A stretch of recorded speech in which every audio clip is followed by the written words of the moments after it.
Ethan Miller wasn't supposed to see her like that. The office was quiet, too quiet for a Monday morning. The kind of silence that made footsteps echo and thoughts feel louder than usual. Ethan balanced a cardboard tray of coffee cups in one hand and his phone in the other, rereading the message from the daycare. Reminder, late pickup fee applies after 6 p.m. He sighed and quickened his pace down the executive hallway. Claire Anderson's office door was slightly open. That alone was unusual. Claire Anderson, the CEO, never left her door open. Not even a crack. She liked order. Control. Walls where walls belonged. Ethan raised his hand to knock anyway, already rehearsing a polite apology for the interruption. Then he heard a sound that stopped him cold. A quiet, broken sob. Not loud. Not dramatic. The kind that comes from holding everything together for too long. Ethan froze. 1. The man who always looked away. Ethan had mastered the art of not seeing things that weren't his business. He didn't notice office gossip. He didn't listen at doors. He didn't stare at people's pain. That skill had kept him employed since his wife died 3 years ago. You survive by keeping your head down, his father had once told him. Especially when you're the only parent left. So Ethan should have walked away. He knew that. But something about that sound, the rawness of it, rooted him to the floor. Claire wasn't crying quietly. She was crying like someone who thought no one would ever hear. 2. The moment everything changed. Ethan took a step back. His heel brushed the edge of the coffee tray. 1 cup tipped. Coffee spilled. The sound was small but loud enough. The sobbing stopped instantly. A chair scraped. Who's there? Claire's voice snapped. Sharp, professional, armored. I'm sorry, Ethan said quickly, panic flooding his chest. I didn't mean to, your door was open. I was just... The door opened wider. Claire stood there, eyes red, face pale, hands clenched at her sides. Not the CEO. Not the woman from board meetings and press photos. Just a person caught without her armor. 3. Her reaction wasn't anger. Ethan braced himself. He expected fury, embarrassment, maybe even termination. Instead, Claire stared at him for a long second, and then something inside her collapsed. She covered her face with one hand. Please, she said quietly, just don't say anything. The words weren't a command. They were a plea. Ethan's chest tightened. I won't, he said immediately. I swear. She nodded once, sharply, as if holding herself together by force. Leave the coffee, she said. I don't need it. Ethan hesitated. Ms. Anderson. Please, she repeated, voice cracking. He turned to go, but before he could take a step, wait. For the question that wasn't about work. Ethan turned back. Claire had straightened her posture, wiped her face, rebuilt her walls with visible effort. You didn't tell anyone about your wife, she said suddenly. He blinked. No, he said. Why would I? She swallowed. Most people would. I don't like being pitted, Ethan replied quietly. Something flickered in her eyes. Neither do I, she said. 5. The unspoken agreement. For a moment, they just stood there. 2 people holding secrets neither had planned to share. Then Claire nodded once. Thank you, she said, for not making this the thing. Ethan picked up the remaining coffees. It's not my story to tell, he said. That was the moment, though neither of them realized it yet, when everything began to shift. 6. Who Ethan really was. Ethan returned to his desk and tried to work. He failed. His mind replayed the scene again and again, not out of curiosity, but concern. Claire Anderson had everything. Money, power, respect. So why had she sounded so alone? He pushed the thought aside. He had his own life to manage. A life that started at 5:30 a.m. and ended whenever his daughter, Lily, finally fell asleep. 7. Lily's world. That evening, Ethan picked Lily up from daycare just before closing. She ran into his arms, ponytail bouncing. Daddy. We painted dinosaurs today. That's amazing, he said, lifting her. Did the dinosaur win? Yes, she said seriously. Because he helped his friends. Ethan smiled, unaware of how much that sentence would come to matter. 8. Claire's night. Across town, Claire sat alone in her apartment, staring at the city lights. She hadn't planned to cry at work. She hadn't planned to remember the phone call from earlier that morning either, the one that had shattered her careful control. But control only works until it doesn't. And today it hadn't. 9. The next morning. The office buzzed as usual. Emails, meetings, deadlines. Claire walked past Ethan's desk without stopping. No acknowledgement. No awkwardness.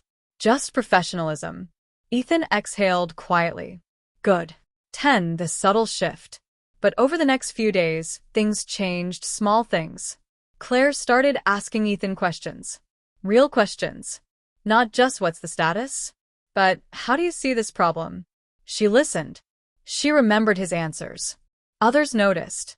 11. The whisper network. Did you do something? A coworker whispered. No, Ethan said honestly. But the attention made him uneasy. He didn't want special treatment. He wanted stability. 12. The second incident. A week later, Ethan stayed late to finish a report. The office emptied out. Lights dimmed. He heard movement again, this time from the break room. Claire sat alone at the table, staring at her phone. Not crying. Just empty. She looked up. Oh, she said softly. It's you. I can come back, Ethan offered. She shook her head. No. Stay. 13. The conversation they never planned. Do you ever feel like, Claire said slowly, people only see what you provide, not who you are? Ethan considered the question. Yes, he said. All the time. She nodded. My father used to say weakness was a luxury, she said. I believed him. And now? Ethan asked. Now I don't know how to stop being strong, she admitted. 14. Kindness without fixing. Ethan didn't offer advice. He didn't offer solutions. He just listened. That somehow helped more than anything else. 15. The line that shouldn't be crossed. I shouldn't be telling you this, Claire said suddenly. You don't have to, Ethan replied. She looked at him, really looked. You're different, she said. He smiled faintly. I'm tired, he said. That changes a person. She laughed softly for the first time. 16. The shared silence. They sat there for several minutes, saying nothing. It wasn't awkward. It was human. 17. What Ethan didn't know. Ethan didn't know that Claire hadn't spoken like that to anyone in years. He didn't know she'd been surrounded by people, yet desperately alone. And Claire didn't know that Ethan had needed that conversation just as much. 18. The cost of kindness. When Ethan got home late, Lily was already asleep. He kissed her forehead gently. I'm trying, he whispered. I promise. 19. A fragile beginning.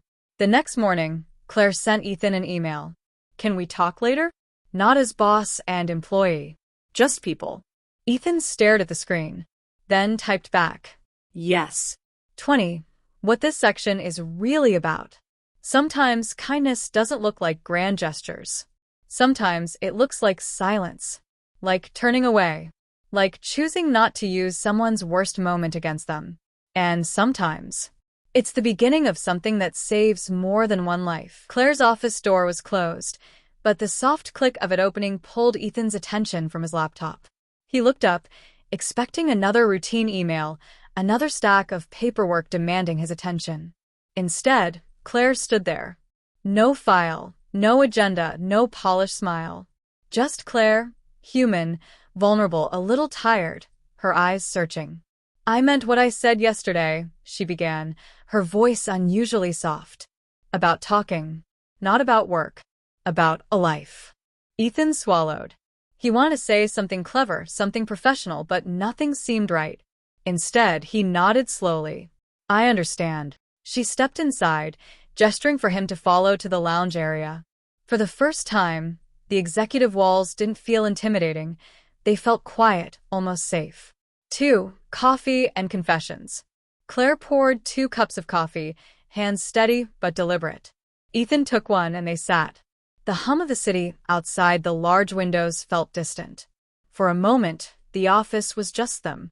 I've spent years thinking I had to do everything alone, Claire confessed.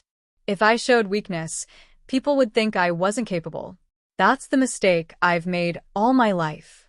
Ethan nodded, understanding too well. I've had to do the same. Not because I wanted to, but because someone had to. Her eyes softened. And you did it for your daughter. Yes, Ethan said quietly.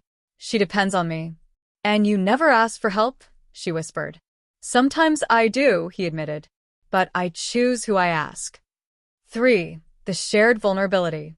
It wasn't a conversation about work. It was about life, about survival, about being human in a world that often demands perfection. Ethan shared stories about sleepless nights and the little victories, like Lily finally tying her shoes or reading a full page aloud. Claire listened, not judging, not offering solutions. She just listened. And that alone was a gift Ethan hadn't expected in years. Most people looked, nodded, and walked away.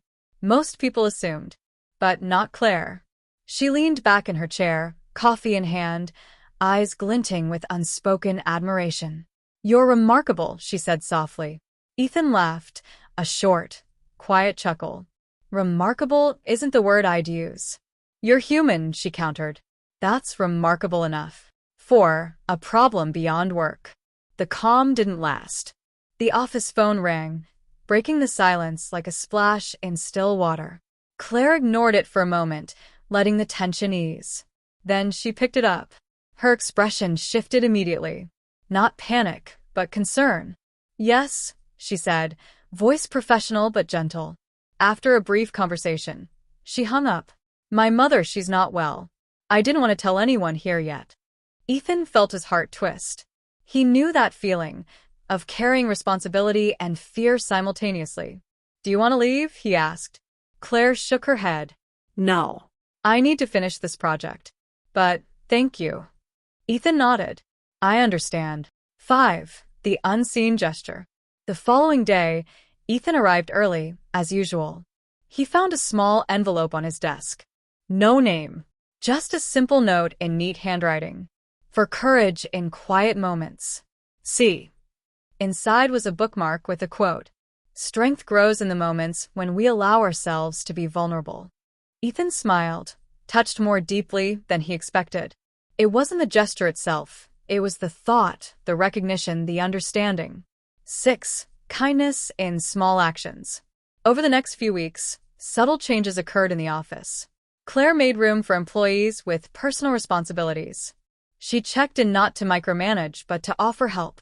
She acknowledged quiet work, small victories, and unspoken struggles. Ethan noticed it immediately. He noticed it for himself, for Lily, for everyone. He realized kindness didn't need to be loud. Sometimes it was the smallest gestures. The coffee left for someone who stayed late, the email that didn't demand immediate reply, the meeting that started 5 minutes later to accommodate a parent. 7. The turning point. One afternoon, a young intern, nervous and fumbling with papers, knocked on Ethan's cubicle. Tears filled her eyes. I messed up the report, she said, voice trembling. I don't want to lose this opportunity. Ethan put a hand on her shoulder. It's okay. We all make mistakes. Let's fix it together. The intern blinked, amazed. You're not angry? No, Ethan said gently. I've been where you are. You learn more from this than from anything else. Word of this small act spread quietly. The office felt warmer. Not because of a corporate memo, but because someone had shown empathy. Someone had helped without expecting anything in return. 8. The email that could change everything. One evening, Ethan opened his inbox. There was an email from Claire. Ethan, you handled the intern today with more grace than I ever expected. Meet me in my office tomorrow morning. Ethan felt his chest tighten. What was this about? Praise? Responsibility? A challenge? His mind raced, thinking of Lily's homework, dinner, bedtime. 9. The office reveal. The next morning, Ethan walked into Claire's office. She motioned for him to sit. I want to give you more responsibility, she began. Not because I expect perfection, but because I trust you. Ethan blinked. Trust me? Yes, she said firmly. Trust is earned by kindness, empathy, and consistency. You've shown all three. The weight of the words struck Ethan. It wasn't about promotion, not really. It was about recognition of the person he was, not just the worker he had to be. 10. Balancing life and work. Claire and Ethan discussed scheduling, ensuring he could still be present for Lily. She didn't require him to sacrifice his responsibilities as a parent. In fact, she encouraged it. "I've learned something," Claire admitted. "Life doesn't stop for work, and work shouldn't stop life. You've reminded me of that." Ethan smiled, realizing that kindness can sometimes inspire change in others without a single grand gesture. 11. Lily's perspective. That evening, Ethan arrived home early. Lily ran to him. "Daddy." "Did you help people today?" Ethan laughed softly. "Yes." "I did." She hugged him tightly. "I'm proud of you." Ethan realized, in that moment, that his small acts of kindness, holding the door, listening, being present, were already shaping her understanding of the world. 12. Claire's reflection. Across town, Claire looked out her office window.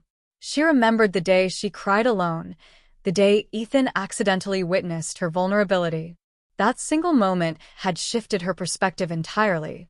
She resolved to lead differently, not just with strategy and performance, but with empathy and understanding. The office, she realized, was a place for humanity, not just results. 13. Community impact. Ethan started volunteering again, quietly, with Claire's support. They coordinated food drives, mentoring programs, and after-school tutoring. He brought Lily along sometimes, teaching her that helping others wasn't just good, it was essential. Claire noticed the positive ripple effects.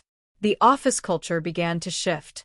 People helped each other, shared struggles, and celebrated successes. A chain of kindness began from one accidental act witnessed in a vulnerable moment. 14. The quiet celebration. Months later, Claire invited Ethan and Lily to a small gathering. Not a formal event. Just coffee, pastries, and shared laughter. The intern Ethan had helped smiled at him, expressing gratitude. A junior manager thanked Claire for changing her approach. Ethan realized that kindness, even quietly displayed, could be powerful. Not recognition, not accolades, just genuine human care.